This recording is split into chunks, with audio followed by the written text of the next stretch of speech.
"Sit your old ass down before I put you down." Those were the words Lieutenant Derek McBride threw across Courtroom 2 in a tone so sharp it cut through every quiet breath in that room. A tone meant to intimidate, to humiliate, to remind a 74-year-old black man that power in that courthouse did not come from the law, but from the man wearing the badge, and before anyone could process what was happening. He stepped forward and slapped Clarence Hayes so hard the sound cracked like a board snapping in a workshop.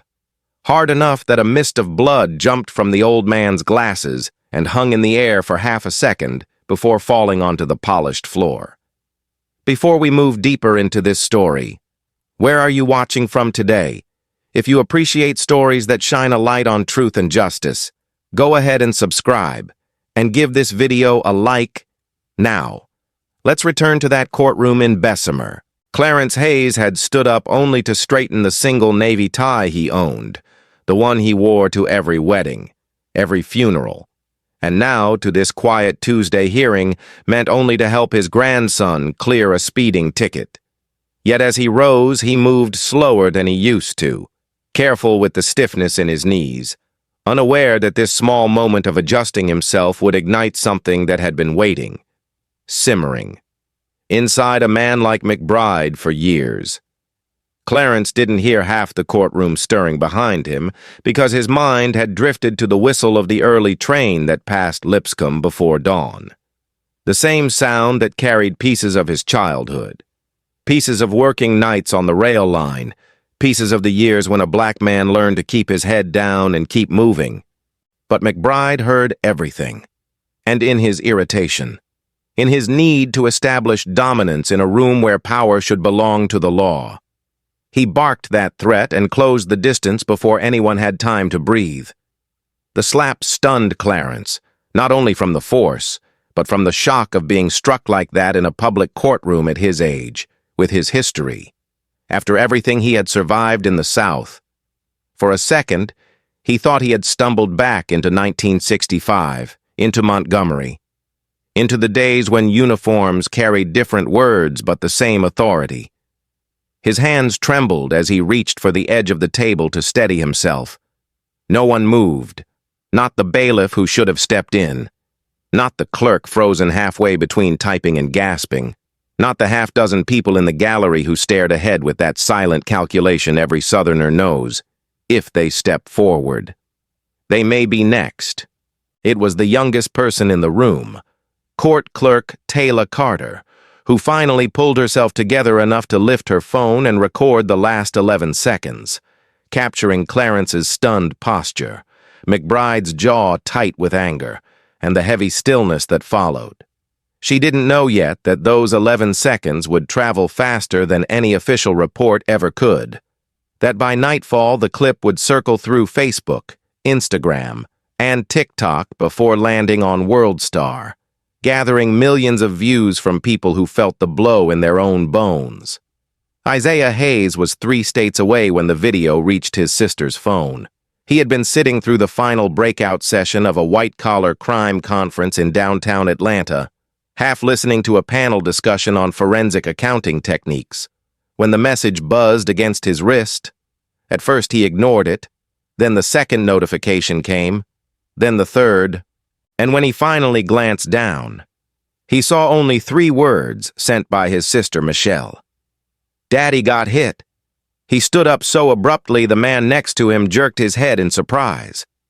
Isaiah walked out of the hotel ballroom without speaking to anyone, without gathering his notes, without even remembering where he had parked. By the time he reached the freeway, he had already watched the clip 12 times, each time looking for something, anything, that would make it easier to understand.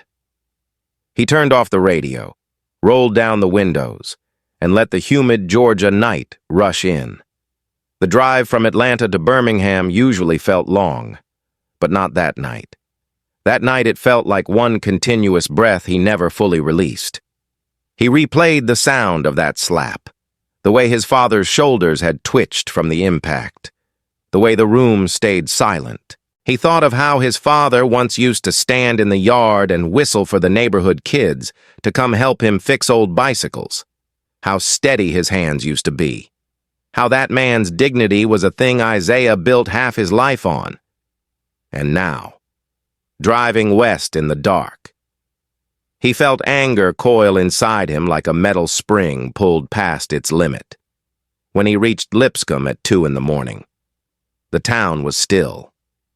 Clarence sat on the porch, a towel pressed against his cheek, staring toward the rail line as though waiting for the next train to pass. He didn't lift his head when Isaiah walked up. He didn't need to.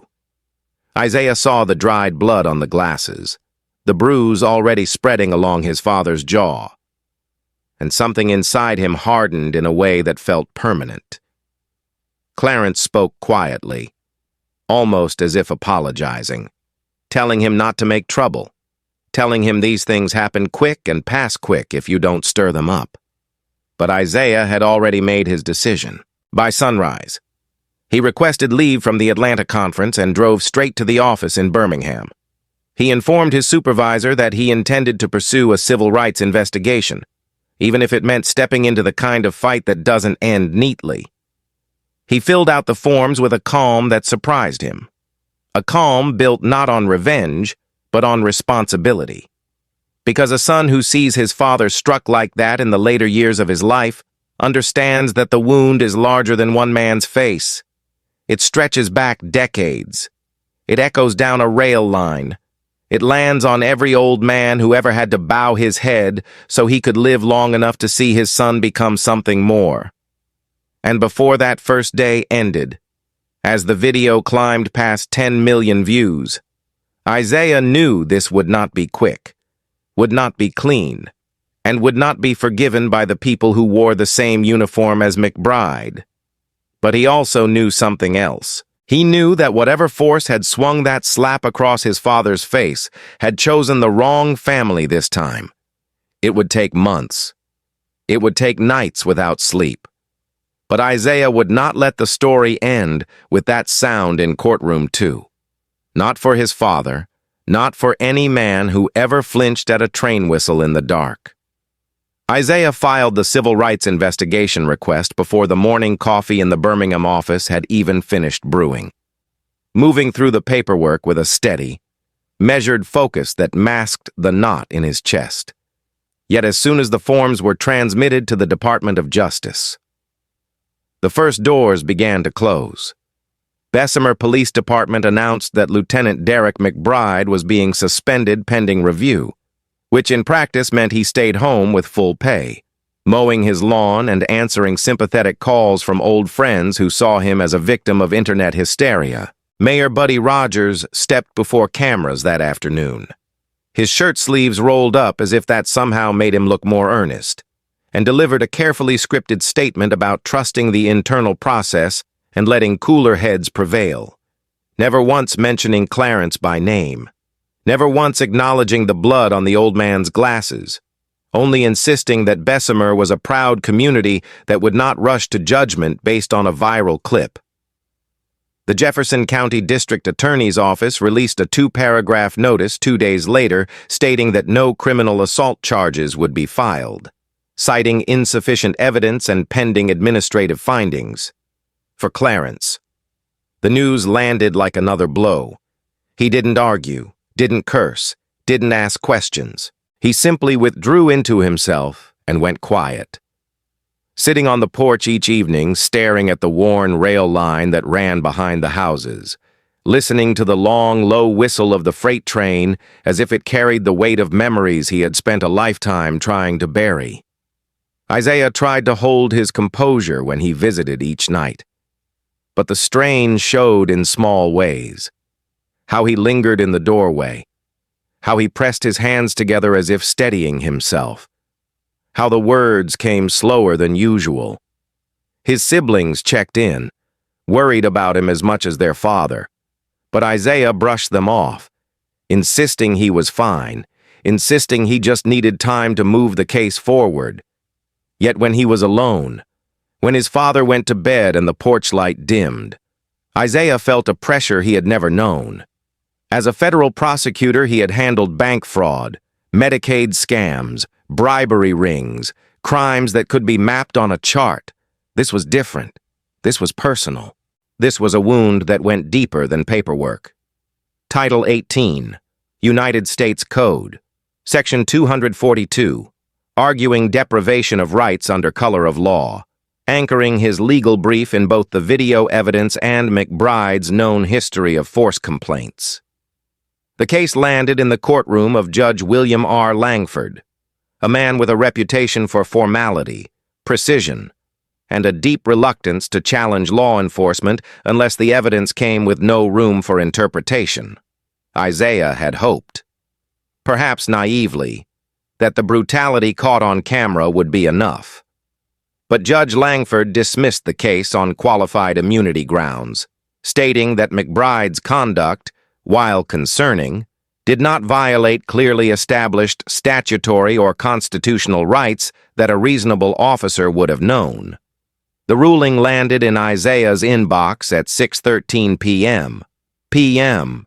He read it 3 times, not because he didn't understand it, but because he couldn't quite accept it. Langford had once been the college roommate of McBride's late father, something Isaiah didn't learn until the day after the dismissal. When he heard that detail, Isaiah felt a cold realization spreading through him. Not shock, not outrage, but the quiet recognition of how deep the roots of power ran in places like Jefferson County. Clarence received the news with a soft nod, refusing to let his son see how deeply it stung. But the silence that followed was heavier than any words. He barely touched his dinner that night.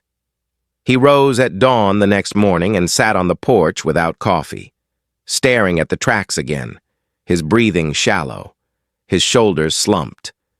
When Michelle stopped by, he told her he was fine, though his voice trembled so slightly she pretended not to notice. By the end of the week, he had stopped going to church, stopped answering the phone, and stopped talking for more than a sentence at a time. The slap had shaken him. The dismissal hollowed him. And Isaiah, who kept promising himself he would stay rational, found his own composure cracking. Sleep came in short bursts. His mind replayed the courtroom again and again. Always the same 11 seconds. Always the same sound of the impact. Always the same stillness afterward.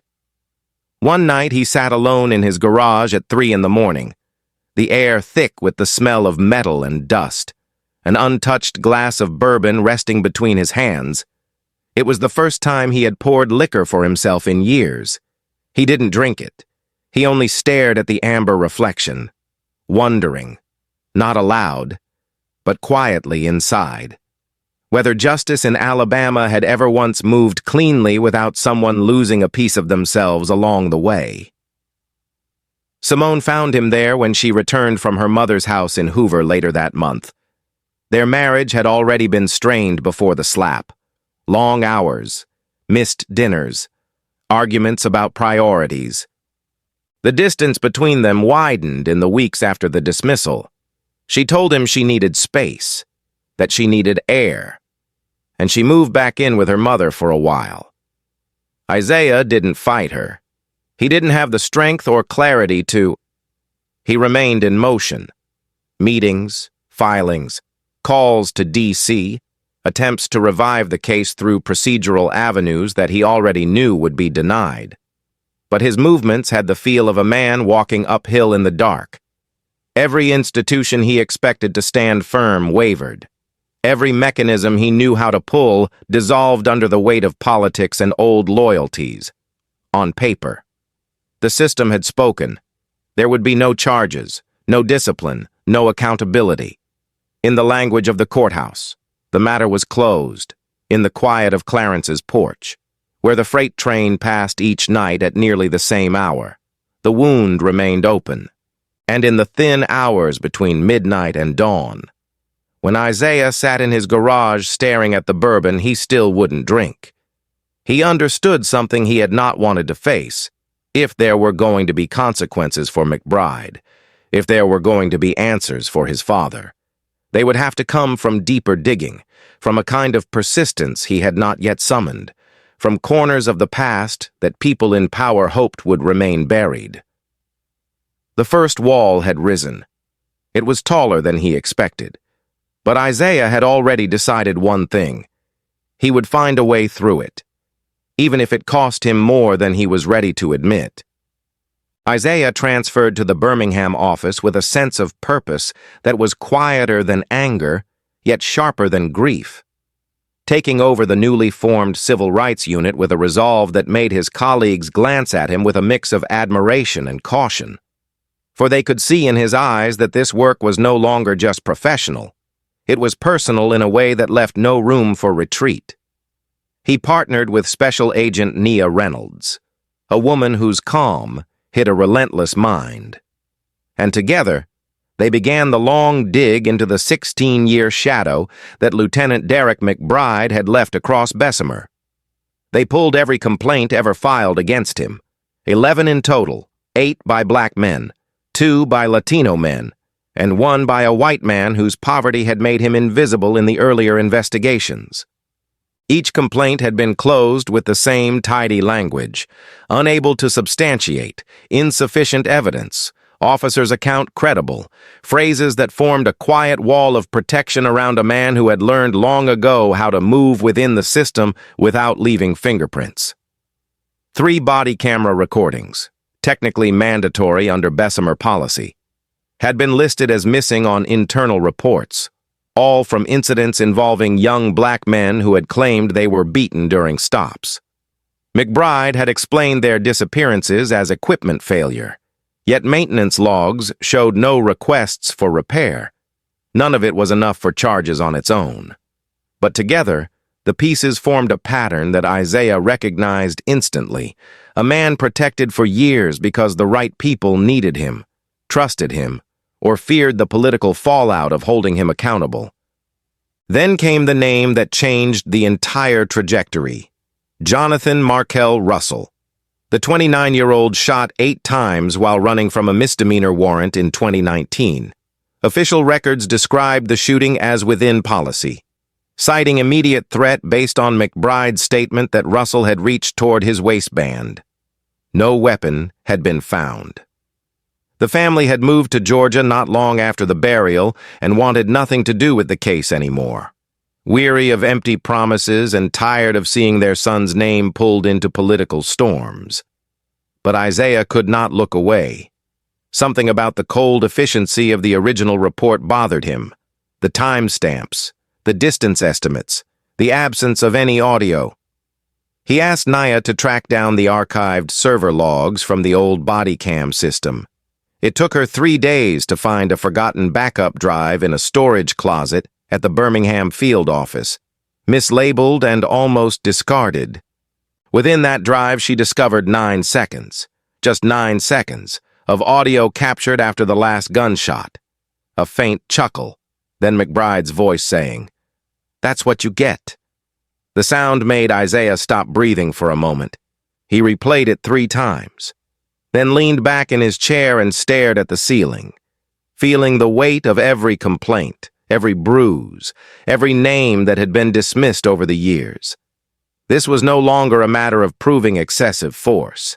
This was about showing the country what had been allowed to grow when no one was watching. But finding the evidence was only the beginning.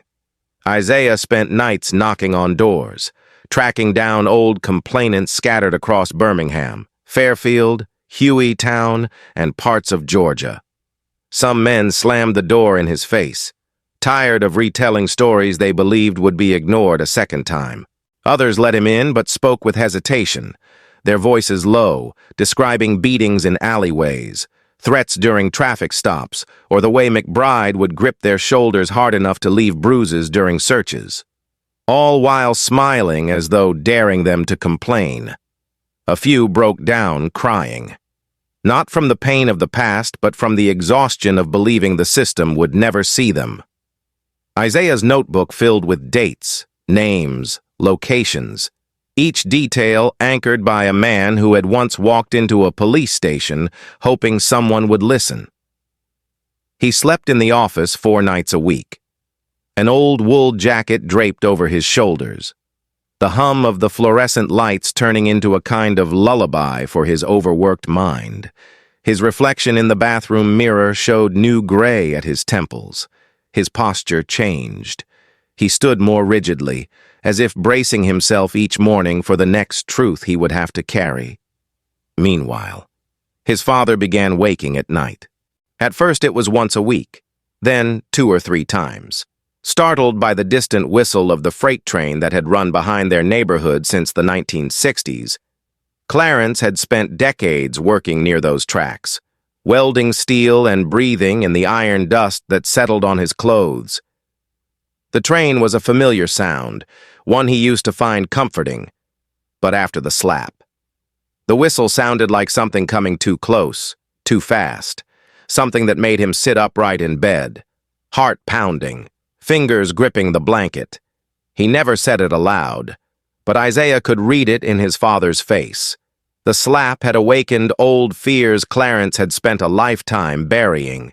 The deeper Isaiah dug into McBride's past, the more resistance he felt from within the system. Records requested from Bessemer PD arrived with pages missing. Emails came back marked unable to locate. A retired captain refused to speak without immunity. Someone leaked word to local law enforcement that Isaiah and Nia were reopening the Russell shooting, leading to cold stares in courthouse hallways and officers whispering when the two passed by. None of it stopped him. If anything, it strengthened his resolve.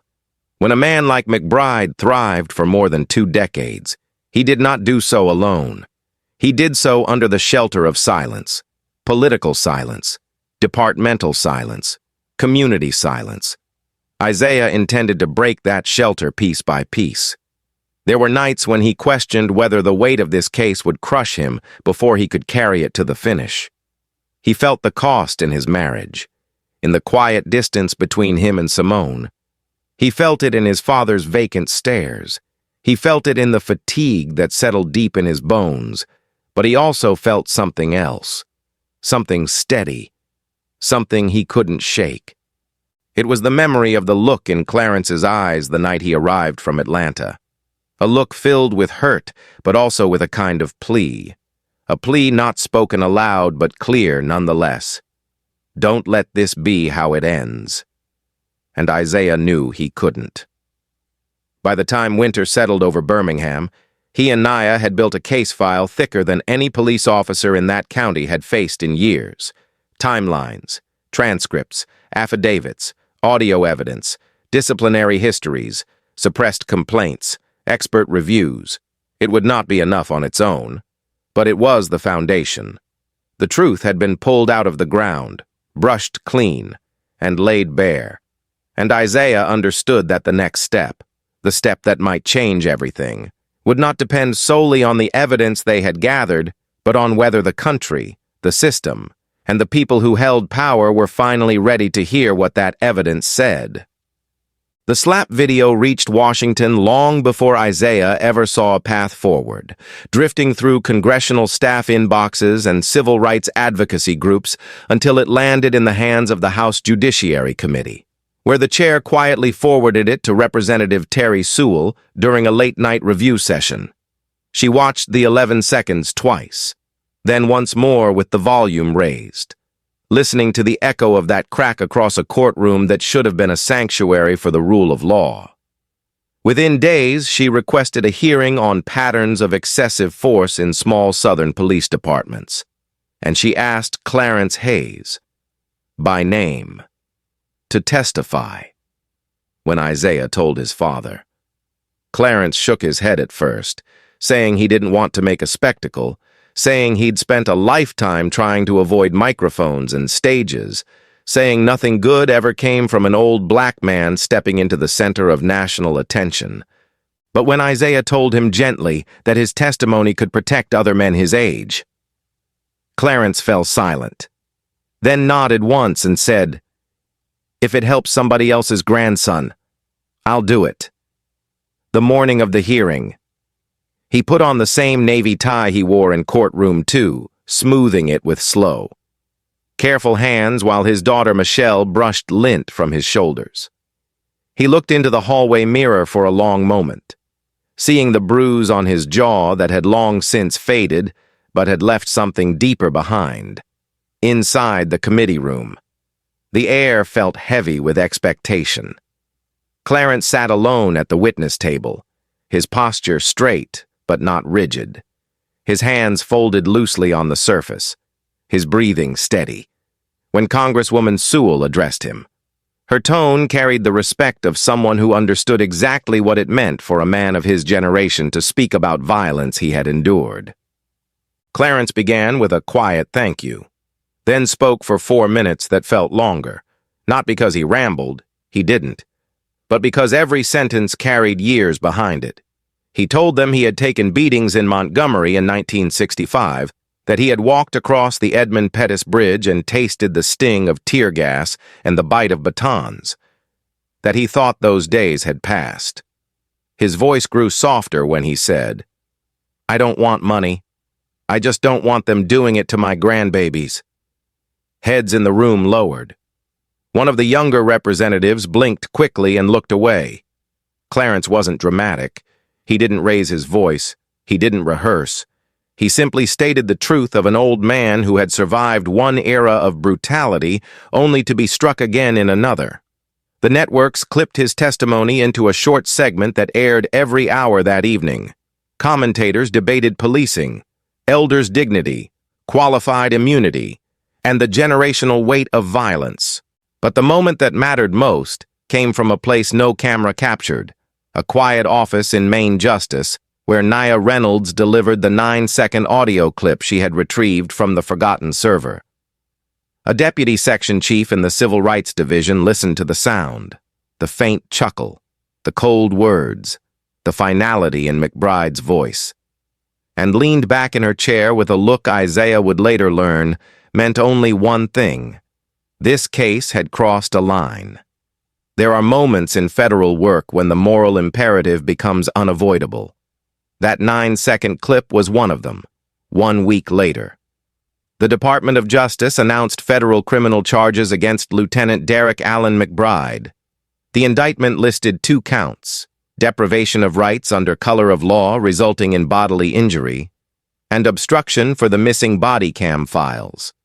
Reporters crowded the steps of the Hugo L. Black Courthouse. The Attorney General released a brief statement, emphasizing the need for accountability in even the smallest jurisdictions. For Isaiah, the moment felt surreal, not triumphant, not vindicating, but heavy, as though every mile of the 14-month journey settled on his shoulders at once.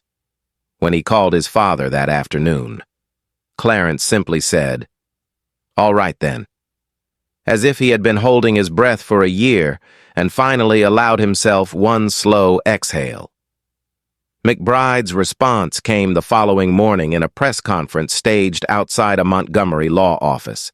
He appeared in a crisp blue suit, flanked by his attorney and several sympathetic officers, his expression arranged into wounded dignity. The lawyer spoke first, railing against political witch hunts, federal overreach, and media distortion. Then McBride stepped to the microphone, voice shaking, insisting he had served his community honorably for 24 years, that the slap had been a misunderstanding, that he feared the old man was reaching for something in his pocket, that his actions had been taken out of context by people looking to destroy good officers. He wiped his eyes at one point, the gesture oddly theatrical, and paused as if waiting for sympathy. Clarence watched the press conference from his living room. He sat for 10 seconds, then reached for the remote and turned off the television. Isaiah, sitting beside him, waited for a reaction. Clarence only shook his head slowly and said, "I don't need to see him cry." His tone wasn't bitter. It was resigned, tired. The voice of a man who had seen false displays of remorse too many times to be moved by them now, in the days that followed. The country's attention sharpened. Editorials filled the Sunday papers. Commentators debated race, policing, generational trauma, and the moral weight of video evidence. Bessemer City Hall scrambled to manage public outrage. The mayor's earlier statement about trusting the internal process aged poorly and resurfaced across social media with scathing commentary. Community groups held prayer circles for Clarence. Civil rights lawyers called Isaiah privately to commend his persistence. And through it all, Isaiah felt a complex mix of emotions: relief that the system had finally responded, guilt that it had taken the weight of national attention to move it, and a quiet dread of the fight still ahead. What pushed the case from possibility to certainty wasn't just the slap. It was the accumulation of truth, the testimony of men long ignored, the 9-second audio, the pattern of discipline bypassed, the complaints buried, and the image of a 74-year-old man struck hard enough to bleed in a place where justice should have stood between him and harm. It was the way Clarence's words had echoed through the hearing room. "I don't want them doing it to my grandbabies." It was the way the country paused, not because a crime had been committed, but because an old man had spoken plainly about dignity and fear. For Isaiah. The breaking point was not McBride's press conference or the indictment or the national debate. It was the moment he watched his father, in the quiet of their home, fold his hands and let himself believe, not completely, but enough to breathe, that something in Alabama might finally change. The world had seen what happened in Courtroom 2. The country had heard what McBride had done in the dark corners of his career. Now the system had to answer. And for the first time since the slap, Isaiah felt the edge of hope, not loud, not triumphant, but steady, like the heartbeat of a man who understood that justice, when it comes, often arrives slowly, but it arrives. The federal trial of Lieutenant Derek Allen McBride began under a gray Birmingham morning sky, the kind of morning that made people walk a little slower into the Hugo L. Black courthouse, aware they were stepping into something heavier than an ordinary proceeding. Isaiah Hayes was barred from serving as lead prosecutor because of the conflict of interest, and though he understood the rule, it still pressed against him like a tight band across his chest. He sat second chair, quiet but unmistakably present. A reminder that the case began not in a conference room, but in a municipal courtroom where his father had been struck without warning. Lead prosecutor Lauren Whitaker, white, conservative, and chosen precisely so no one could argue racial motivation, opened with a steady, measured voice that filled the room without rising. She described McBride's pattern of force, the missing body cam files, the shooting of Jonathan Markell Russell, and finally the slap that brought the nation's eyes to Bessemer. She framed the charges not as a political statement, but as a simple question of law and dignity, whether a police lieutenant had used his badge as a shield to hurt the citizens he was sworn to protect. The jury, 7 white, 5 black, listened with still faces, some leaning forward slightly, as if bracing themselves for the details that would follow. McBride sat beside his attorney with his jaw clenched, his uniform replaced by a tailored gray suit, the shine on his shoes reflecting the overhead lights, his eyes fixed on a point just above the prosecution table. When Clarence took the stand, the courtroom grew so quiet the rustle of a single notepad seemed loud. He walked slowly, not out of frailty, but from the weight of being seen, really seen, by a room full of strangers who knew the sound of his pain before they knew his name. He adjusted his glasses once, then placed both hands on the rail to steady himself. Lauren stepped aside, letting him speak in his own way. Clarence began by stating his name, then told them he was 74 years old, retired from the Union Pacific after nearly 40 years of welding steel and breathing in dust that still clung to his jacket no matter how many times he washed it. He explained that he had taken beatings in Montgomery in 1965 and had lived long enough to watch his children grow into a world he prayed was kinder than the one he himself faced. His voice carried no theatrics. It carried history. And when he recounted the moment McBride slapped him, how he first thought he'd done something wrong, how the room went silent, how he felt the old fear in his chest. The jurors did not look away. He spoke for 22 minutes, never raising his voice. When he said, "I thought by now that was over," a woman in the front row closed her eyes for a moment, as if steadying her breath. The prosecution then played the 9-second audio recovered from the forgotten server. The faint chuckle, the words, "That's what you get." The room shifted in a subtle but unmistakable way, a collective tightening. Even the judge paused before instructing the jury on how the audio should be weighed under the rules. Nia Reynolds testified next, explaining the server backup, the missing files, and the patterns she uncovered. She spoke like a woman who knew her work had been doubted before, but refused to let that shape her tone. Every answer was clear, factual, and rooted in integrity. Her presence gave the case its backbone. Then came the complainants, men who had once tried to report McBride. Some walked to the stand with shoulders squared, others with eyes lowered. They told their stories without embellishment. The shove during a traffic stop, the bruises that lasted weeks, the threats whispered in alleyways, the humiliation that lingered long after the incident ended. Their voices blended into a portrait of a man who had wielded his authority like a hammer, confident no one would question his swings. McBride's defense attorney attempted to build the image of a decorated officer under attack from political forces, painting him as the product of a dangerous job, a man who had made split-second decisions under pressure. He argued that the missing body cam files were administrative errors, that the shooting of Russell was justified by the officer's fear, and that the slap was an unfortunate misunderstanding magnified by a viral clip. He tried to cast doubt on the complainant's credibility, suggesting motives of resentment or opportunism. But the evidence was no longer scattered or fragile. It was a mosaic, complete, coherent, undeniable. And when McBride took the stand in his own defense, the jury began to see the cracks that no amount of polish could hide. He tried to maintain composure, but his explanations for the missing footage shifted from equipment issues to software problems to misplaced drives. His recollection of the Russell shooting faltered under cross-examination.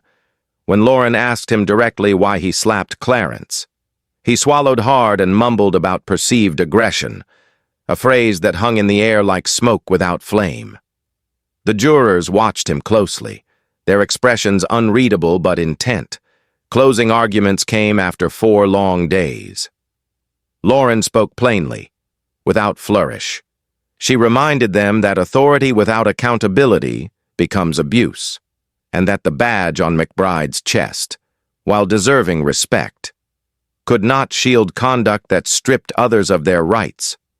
She asked the jury to return a verdict that affirmed not only the law, but the dignity of those the law was meant to protect. The defense responded with a plea to give McBride the benefit of the doubt, to consider the dangers police face, to resist the pull of public outrage. When the judge dismissed the jury to deliberate, the room exhaled. Clarence placed a hand on his thigh, grounding himself. Isaiah stared at the empty jury box, thinking of all the nights spent digging through old files, of his father's silence, of the men who cried when recounting stories no one had heard before. The jury deliberated for 11 hours. Some of that time they requested to replay the video. Some of it was spent reviewing the 9-second audio. When they finally returned, their steps were slow, deliberate.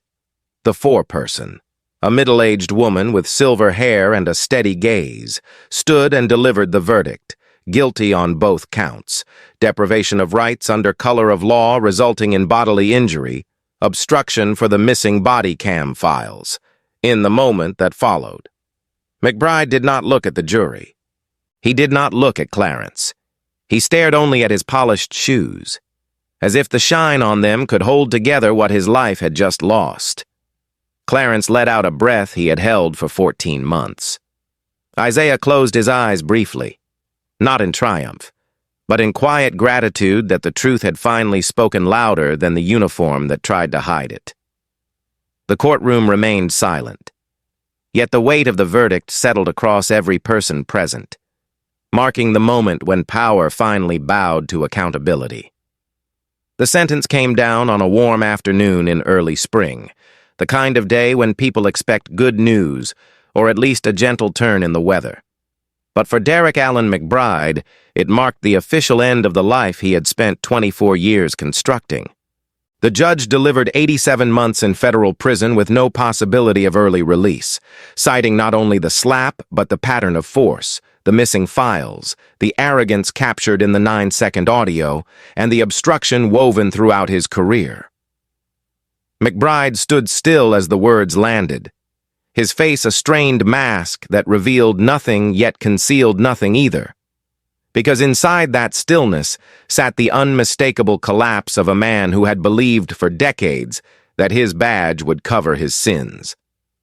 He glanced at the gallery only once, and when his eyes brushed past Clarence, who sat motionless in the second row, hands folded in his lap, expression unreadable, McBride looked away so quickly it resembled a flinch. Within hours he was processed, photographed, and transported to FCI Talladega, a medium-security prison tucked quietly into the Alabama hills, where the reality of confinement stripped away the last remnants of his authority. His fall inside the prison was not cinematic, not dramatic, but swift and cold. Delivered by inmates who had long memories and short patience for an officer whose name had traveled through the halls before he even reached his cell. Within the first week, he was beaten so thoroughly that 3 ribs cracked, leaving him gasping on the concrete floor while guards called for medical staff.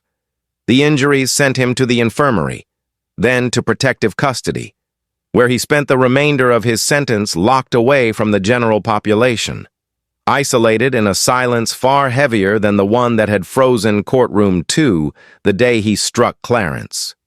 There, with no partner watching his back, no badge on his chest, and no one calling him lieutenant, McBride began to understand the depth of the world he once helped shape.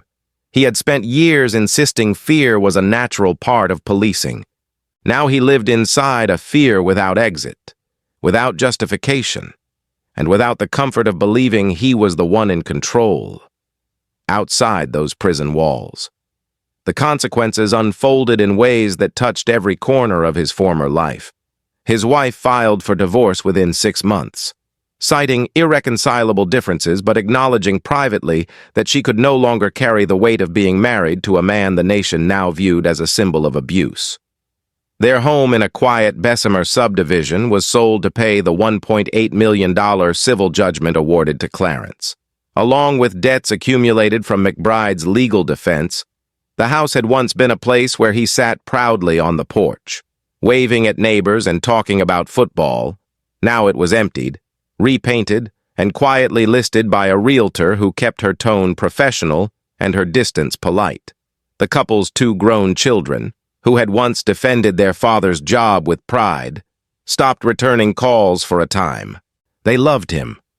But the truth uncovered in court, the audio, the complaints, the testimonies, left them wrestling with the version of their father they had known and the man he had proven himself to be. Back in Bessemer, the police department could not contain the fallout. The Department of Justice negotiated a 10-year consent decree, a sweeping mandate that forced the city to rebuild its policing practices from the ground up. It included mandatory body cam audits, external oversight, de-escalation training, and a full review of every officer's disciplinary record. Officers who once followed McBride's lead now attended mandatory retraining sessions under the supervision of federal monitors. Some resigned, some stayed and complained, some quietly admitted the changes were long overdue. The mayor, who had once urged the public to trust the internal process, found that the public no longer trusted him. He lost re-election by a margin so wide that political commentators called it a repudiation rather than a defeat. On the night he left office, he said only that the city had moved in a direction he did not expect. refusing to acknowledge that the direction had been shaped by the people who had grown tired of being ignored. Through all this attention, invitations poured in for Isaiah. National news interviews, primetime specials, panel discussions, book agents offering to help him tell the story. He declined every one of them. He said no to the cable networks, no to the radio hosts, no to the documentary producers who promised sensitive storytelling. He believed the spotlight did not belong on him when he finally agreed to speak publicly. It was on a small local podcast recorded in a spare office in Birmingham. The host, a soft-spoken journalist named Regina Miles, asked him gentle questions about the process, about the emotional toll, about the long nights and the walls he had faced along the way. Isaiah answered with honesty, but without embellishment.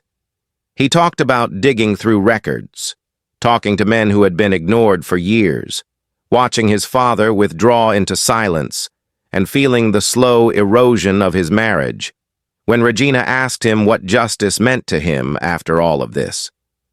He paused for a long moment, choosing words that came from a place deeper than the law books on his office shelves. "Justice isn't revenge," he said quietly. "Justice is fixing the system so my daddy isn't the last one." The clip circulated modestly, shared mostly among church groups, advocacy organizations, and older viewers who understood the weight of the sentence beneath his words. Isaiah did not read the comments. He did not want gratitude or praise. He wanted space to breathe again, to reconcile the two versions of himself. The prosecutor who had navigated a labyrinth of procedural hurdles, and the son who had watched his father sit silent on the porch night after night, listening to a train whistle that reminded him more of danger than of memory. Clarence had grown steadier since the verdict, but Isaiah noticed the change in the way an adult child notices everything. How his father's shoulders no longer tensed when someone walked behind him, how the trembling in his hands faded, how he answered the phone more quickly, how he began humming again when working in the shed. For Isaiah, the path forward was quieter than the battle that had brought them here. He did not celebrate McBride's suffering. He did not speak about the beating the lieutenant endured in prison, nor the isolation that followed. Instead, he focused on the broader shifts, the new training programs, the civilian oversight, the budget reallocations, the increased transparency guidelines. He understood that these changes would not erase the hurt his father carried, but they might prevent another man from feeling the same sting, the same humiliation, the same silence, and in that promise, even if imperfect, Isaiah found enough strength to continue his work. In the end, McBride's fall was not marked by a dramatic headline or a final moment of public regret. It was marked by the quiet unraveling of a life built on unchecked power, an unraveling witnessed not by crowds, but by the people who knew the truth all along. And while Isaiah did not rejoice, he recognized that accountability, however slow and heavy, had finally arrived. Late May settled over Alabama with the kind of thick heat that clung to a man's clothes and slowed every step. Yet on Clarence Hayes's porch, the evening felt strangely gentle, as if the air itself was finally willing to let the old man breathe again. Isaiah pulled into the gravel driveway just after sunset, carrying a plain white envelope he had reread 3 times in the car before coming inside. He found his father exactly where he expected him, sitting in the old wooden chair near the railing, hands resting on his knees, eyes turned toward the faint silhouette of the rail line that cut behind the neighborhood. For months, that sound had made Clarence flinch deep in his chest, waking him at night with memories he thought he had outrun decades ago. But tonight, the whistle drifted softly through the air without pulling him from his seat. Isaiah walked over, eased into the second chair, and handed him the envelope. Clarence opened it slowly, careful with the edges, careful with his own breathing. and slid out a sheet of notebook paper written in the uneven handwriting of a 9-year-old boy from Atlanta. The letter began, "Thank you for making sure my granddaddy doesn't get hit anymore." Clarence read it once, then again. His lips pressed together in a thin line that signaled emotion he wasn't yet ready to show.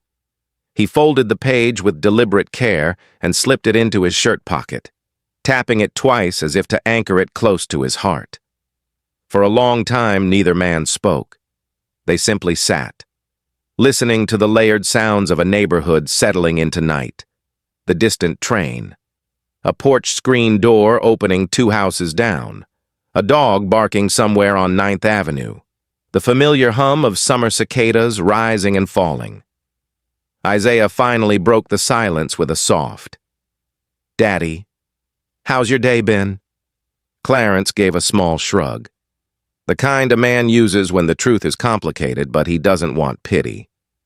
"Pretty good," he said. "Got up early. Did a little sweeping out in the shed. Michelle brought by some greens."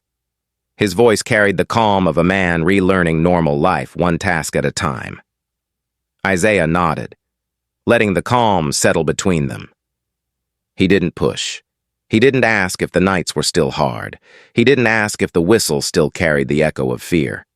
He simply sat with his father the way a grown son sits when he understands that presence, not words, is what keeps the walls from coming back.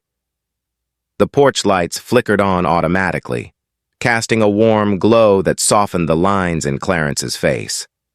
In that moment, he looked older. Yes, but also steadier. Less like the man who had sat silent during the winter months, and more like the father Isaiah had known in his youth.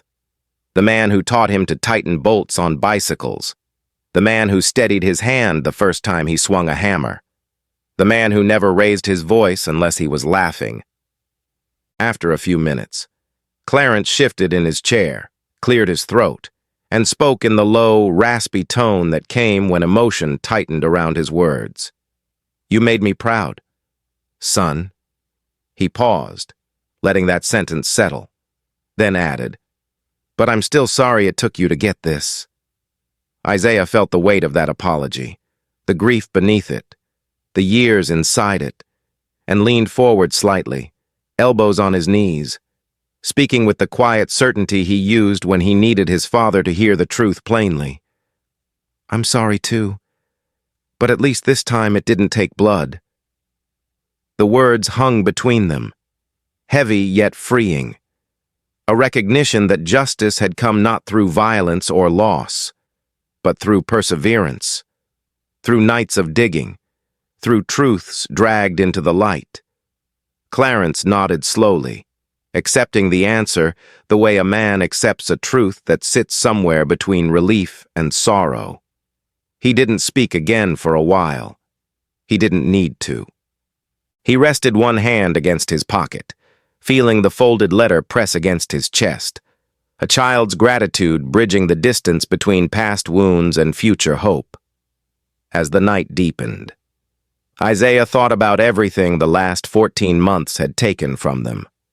The sleepless nights, the strain in his marriage, the weight on his father's spirit, the endless digging that had worn him down to the bone. But he also thought about what had come from it. The consent decree reshaping Bessemer policing. The men who finally had their stories heard. The families who now believed someone in the system was willing to listen. The quiet shift in his father's posture as the fear slowly loosened its hold.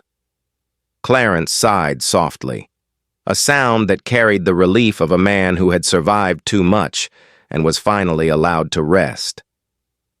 "Feels different tonight," he murmured, eyes still on the tracks. Isaiah followed his gaze, watching the faint glow of a passing freight car in the distance. "Maybe it's starting to change," he said. "Not fast, not everywhere, but somewhere." Clarence tilted his head, considering his son's words, then gave a slow, thoughtful nod. "Somewhere's a start." They stayed on the porch as the streetlights hummed to life along the block, each one flickering before settling into a steady shine. Neighbors walked by with quiet waves. A pickup rumbled down the road, tires crunching the gravel. The train whistle faded into the night, softer than before. Clarence leaned back in his chair, exhaling through his nose in a long, controlled breath that felt like a man releasing something he had held for too long. Isaiah watched him, seeing not just his father but the generations wrapped inside him. The boy who faced the Edmund Pettus Bridge, the young man who built railway lines with hands that never shook, the elder who had been struck in a courtroom where dignity should have been unquestioned, and the survivor who now sat under the porch light reclaiming the sound of a train he no longer feared. No applause marked this moment, no cameras, no reporters, no speeches, just two black men sitting quietly on a porch in Lipscomb, Alabama, knowing the world was still flawed, still dangerous, still full of places where old wounds ran deep. But tonight, in this small pocket of peace, the fear had eased. Justice had not made them whole, but it had lifted enough weight for them to breathe. Clarence closed his eyes briefly, letting the night settle around him, then opened them with a steadier gaze. Isaiah reached over and placed a hand gently on his father's forearm. A simple gesture, but one that carried all the words they didn't need to say aloud. The porch light glowed, the night deepened, and somewhere in the distance, another train rolled through Alabama, its whistle no longer sounding like danger, but like possibility. Thank you for staying with this story. If it moved you in any way, please subscribe, leave a like, and share it so more people can hear it. I appreciate you, and I'll see you in the next story.